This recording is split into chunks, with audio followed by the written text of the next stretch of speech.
नमस्कार मित्रों, सहारा इंडिया की मुसीबत कम होने का नाम नहीं ले रही। बुधवार से बृहस्पतिवार शुक्रवार तक ईडी ने लगातार छापेमारी की। अब एलडी यानी लखनऊ विकास प्राधिकरण लखनऊ इस सहारा की जमीन पर बुलडोजर चलाने की तैयारी में है, क्योंकि 100 एकड़ सहारा से वापस लेगा एलडी अपनी जमीन। शुक्रवार को हुई बोर्ड की बैठक में प्रस्ताव पास हो गया है।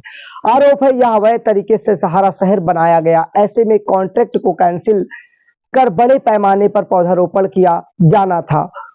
बोर्ड बैठक में 40 प्रस्ताव रखे गए थे। प्राधिकरण के उपाध्यक्ष इंद्रमणि त्रिपाठी ने बताया कि अभी जमीन की नपाई होगी, इसके बाद फैसला लिया जाएगा। जानकारी है जितना हिस्सा अवैध होगा उस पर बुलडोजर भी चलेगा। अगर जमीन शहर के अंदर की आती है तो वह भी ली जाएगी, निर्माण भी तोड़े जाएंगे। ग्वारी चौराहे से विरामखंड और सहारा शहर की तरफ 100 एकड़ जमीन 1995 में ग्रीनलैंड इस्तेमाल के लिए लखनऊ नगर निगम यानी लखनऊ विकास प्राधिकरण से सहारा इंडिया ने ली थी। उस पर ग्रीनलैंड नहीं बसा है। ऐसे में 100 एकड़ से ज्यादा जगह पर कबाड़ बेचने वालों ने जमीन पर कब्जा कर लिया। दरअसल ये सहारा शहर की महत्वाकांक्षी योजनाओं का हिस्सा था। सहारा शहर इसी के आसपास से सहारा हाउसिंग लिमिटेड को यहाँ 100 एकड़ जमीन लीज पर दी गई थी। इसका कॉन्ट्रैक्ट एलडीए ने कैंसिल कर दिया है, जबकि कॉन्ट्रैक्ट 30 साल का था, समय 29 साल हुए हैं।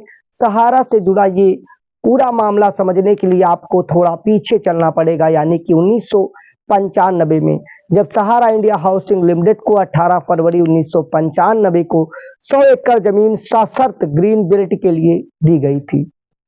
शर्त रखी गई थी कि 50% भूमि नर्सरी के रूप में उपयोग करेगा, जॉगिंग पार्क ट्रैक बनेगा, बच्चों के खेलने के उपकरण यानी कि खेल पार्क, फुहारा और ग्रीन बेल्ट की विज्ञापन पट्टिकाओं के अलावा पेड़ लगाने के लिए 30 साल का समय दिया गया, जिसका 30 साल पर नवीनीकरण होना था।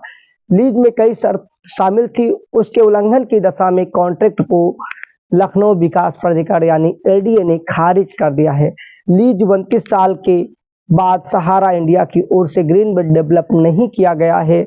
यहाँ झुग्गी झोपड़ियों के रूप में अतिक्रमण है, जिस पर भविष्य में और अधिक अवैध अतिक्रमण होने की पूरी संभावना जताते हुए इस पर कार्रवाई होने वाली है। यह पूरा मामला सुप्रीम कोर्ट में भी चल रहा है। दरअसल 1994-1995 में सहारा इंडिया ने लखनऊ नगर निगम से 170 एकड़ और एलडीए से 100 एकड़ जमीन सहारा इंडिया ने लीज पर ली थी। 22 अक्टूबर 1994 को जमीन विकसित करने के लिए लाइसेंस दिया गया। 1997 में नगर निगम ने शर्तों के उल्लंघन पर लाइसेंस कैंसिल कर दिया। इसके विरोध में सिविल कोर्ट में वाद दायर हुआ। न्यायालय ने नगर निगम के आदेश पर रोक लगा दी। 130 एकड़ जमीन आवासीय योजना विकसित करने के लिए दी गई और 40 एकड़ जमीन पर ग्रीन बेल्ट डेवलपमेंट करने की शर्त रखी गई। 6.7 करोड़ कॉन्ट्रैक्ट के तहत दिए गए और 31 अगस्त 2012 के सुप्रीम कोर्ट के आदेश पर सेबी ने सहारा शहर की जमीन कुर्क करने का नगर निगम से आदेश लिया और 8 मई 2018 को तत्काल नगर आयुक्त ने सेबी अध्यक्ष को पत्र लिखकर बताया कि इस जमीन का मालिक सहारा इंडिया नहीं, लखनऊ नगर निगम है। नगर निगम की जमीन पर कुर्की और तमाम कार्रवाई कैसे होंगी, यानी कि समय के साथ साथ सहारा की मुश्किलें बढ़ने वाली हैं।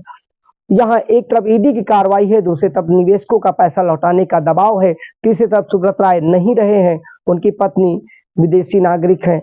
ये तमाम और यहाँ पर अब सुब्रत राय की जगह पर ओपी श्रीवास्तव ने जगह ले लिया है। निवेशकों के पैसे को लौटाने के लिए सुप्रीम कोर्ट में सेबी के अकाउंट में जमा 24,912 करोड़ रुपए में से 5,000 करोड़ रुपए सहकारिता मंत्रालय, जिसके मंत्री गृह मंत्री अमित शाह हैं, उनकी संस्थान को 5,000 करोड़ रुपए दिया, जिसको पिछले साल 18 जुलाई 2023 को सहारा सीआरसी रिफंड पोर्टल बनाकर वापस कराने की प्रक्रिया हुई, जो कि कहां अटकी आपको मालूम है। ऊंट के मुंह में जीरा, यानी कि बड़ी रकम के बजाय भी 10,000 रुपए वाला ढोबोसला चला गया, लेकिन वो भी असफल होता नजर आया। रिसमिशन में 5 लाख तक लिमिट बढ़ाई गई, लेकिन कितने लोगों को रिसमिशन में कितना पैसा मिला वो भी जांच का विषय है। क्यों लोगों को पैसा नहीं मिल पा रहा, तमाम चीजें हैं। एक तरीके से सहारा काम निवेशक कल भी परेशान था, आज भी परेशान है, आगे भी उम्मीद है। ईडी की कार्रवाई में तमाम कॉन्ट्रैक्ट और तमाम चीजें जांच की गई हैं। पता चला है कि ईडी ने आरोप लगाए हैं सहारा सहयोग नहीं कर रहा है। ईडी और सरकार और सेबी तमाम चीजों पे अलग अलग समय पे आरोप प्रत्यारोप चलते रहे हैं। मीडिया की सुर्खियां रही, उन सुर्खियों से अलग कंफर्म खबर है कि आगे बड़े एक्शन के बाद कुछ भी हो सकता है। बहरहाल सहारा की परिसंपत्तियों को देखते हुए निवेशकों का पैसा सुरक्षित नजर आता है। अंतिम पूरे मामले में सुप्रीम कोर्ट को जल्द से जल्द निर्णय करके सहारा के कर्मचारियों, सहारा के निवेशकों के हितों को देखते हुए फैसला देते हुए लोगों को पैसा वापस कराने की प्रक्रिया को जोर शोर से लागू करना चाहिए। इस मामले में लोकतंत्र के चारों खंभे एक जैसे नजर आते हैं। सब में सुधार की जरूरत है, क्योंकि एक लिमिट से ज्यादा 12-14 करोड़ से ज्यादा निवेशक सीधे जुड़े हैं, सीधे उनको प्रभावित करने वाला मुद्दा है। इसलिए इसमें जल्द से जल्द कार्रवाई की जरूरत है। आप समझदार हैं, हम समझदार हैं, हर प्लेटफॉर्म पे मुद्दे को उठाएं ताकि और शेयर भी करें, ताकि इस मामले को उठने से आपको हमको राहत के साथ पैसा भी वापस मिल सकता है। विशाल की रिपोर्ट में आपको ताजी अपडेट जानकारियां मिलती रहेंगी। जय